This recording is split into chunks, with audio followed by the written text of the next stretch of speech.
Hello, welcome to Naples Motorsports. I'm Mike Urbine, and today we're going to be doing something a little different. We're taking the Fisker Karma for a drive here today. I'm with Niko. What we're going to do is just tell you a little bit about the Fisker and just give you a little bit of a general overview of the car. It is an electric vehicle with an extended range, which is what the EV/ER on the side and the back of the car is. It is always powered by the electric motor in the back, yet there is an onboard gasoline generator that will give you an extended range that's in the front of the vehicle. However, that gasoline generator never puts any power to the wheels. All it ever does is recharge the batteries. Now, the Fiskers range anywhere from 56 miles to the gallon out of the gasoline generator when you don't charge it up and you're completely using gasoline only to recharge your batteries and continue to go, to well over 100 miles to the gallon if you start out on a full charge every day. You have a 50-mile range of purely electric where you use no gasoline whatsoever, and you also have the option of a sport mode where the gasoline generator will always be on, constantly putting power to the batteries. It'll give you just under a 6-second 0 to 60 and a top speed of well over 125 miles an hour. Speaking of batteries, how long do they take to charge? As far as the batteries, they will charge in 12 hours, and you can plug into any normal 110 outlet. Now, it's something where if you have a 220 in your garage, you can plug into that as well, which will let you charge the batteries in just 6 hours. That's pretty cool. So about how much does it cost to plug this in and charge it? It's got to be a lot being an electric car. Surprisingly enough, it's about $15 a month, which is about what your refrigerator would cost you to run a month. Oh, that's not bad. Considering the amount of money it's going to save you in gasoline with only having a 9-gallon gas tank. You know, another great thing with the Fiskers, one customer of ours has put a little over 9,000 miles on his Fisker so far. In those 9,000 miles, he's only put 5 tanks of gasoline, or just 45 gallons of gas into the car for 9,000 miles. That's pretty cool. Well, being with the batteries are so heavy, does this car move at all?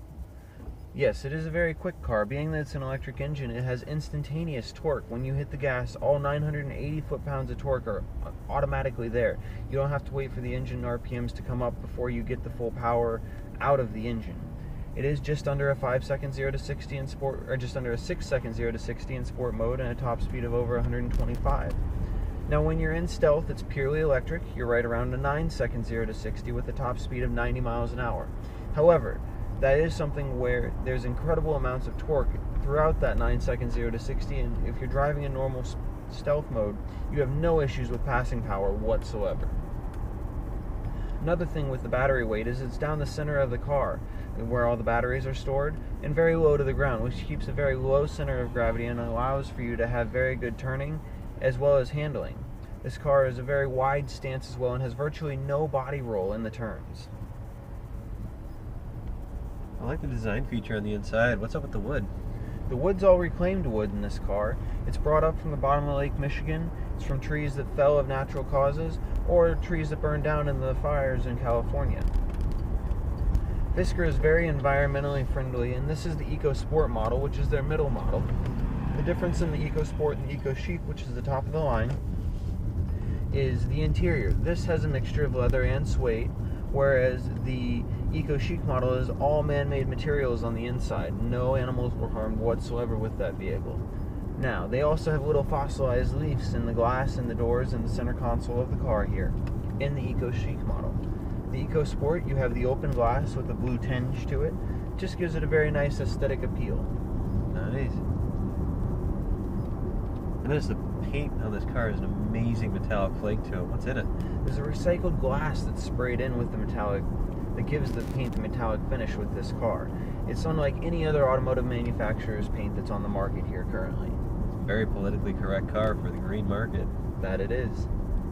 Stop it. One of the really cool features of the Fisker Karma is this onboard infotainment system that you have here.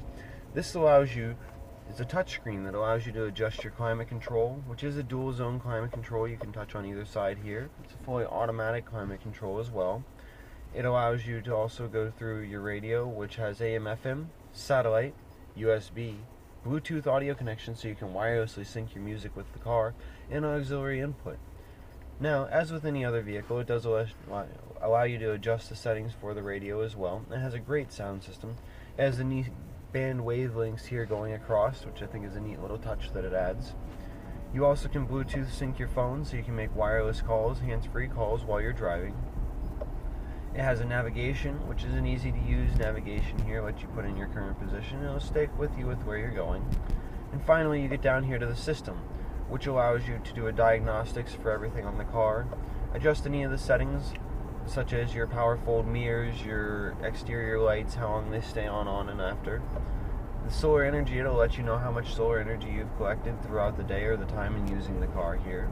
And it'll also show the energy flow. Now for the 37 miles that we've gone so far here on this trip, it's something where we've been averaging 71 miles to the gallon. And down here on the bottom, it'll show you your consumption and your generation of the electric motor here. Now you can switch back and forth between stealth and sport. When you're in sport, you'll see that the gas generator up front here will turn to an orange, just to signify that it's on, and you'll also see it, you use a little bit more and you generate less. Now for most everyday driving, you won't need to be in sport at all unless you choose to be.